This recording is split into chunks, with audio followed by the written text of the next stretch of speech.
ബി.ജെ.പിക്കും കോൺഗ്രസിനും മുഖ്യമന്ത്രിയുടെ രൂക്ഷ വിമർശനം. കോൺഗ്രസുകാരെല്ലാം ബി.ജെ.പി ആകുകയാണ്. പല സംസ്ഥാനങ്ങളും ജനങ്ങൾ നൽകിയ ഭരണം കോൺഗ്രസ് ബി.ജെ.പിക്ക് കൊടുക്കുകയാണ്. കോൺഗ്രസിന്റെയും ബി.ജെ.പിയുടെയും നയങ്ങൾ രാജ്യത്തെ ദരിദ്രരെ പരമദരിദ്രരാക്കിയെന്നും മുഖ്യമന്ത്രി പറഞ്ഞു. തിരുവനന്തപുരത്ത് LDF പാർലമെന്റ് മണ്ഡലം കൺവെൻഷൻ ഉദ്ഘാടനം ചെയ്യുകയായിരുന്നു മുഖ്യമന്ത്രി.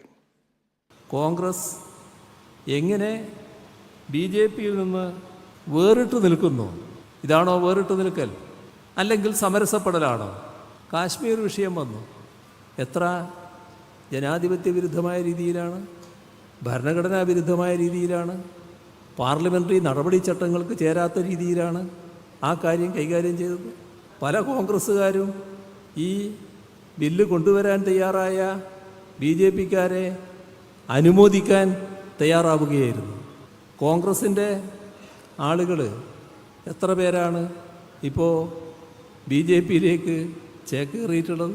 അറിയപ്പെടുന്ന എത്രയോ പ്രധാനികളായ കോൺഗ്രസ് നേതാക്കൾ ഇന്ന് ബി.ജെ.പിയിൽ എഴുന്നേൽന്നിരിക്കുകയല്ലേ.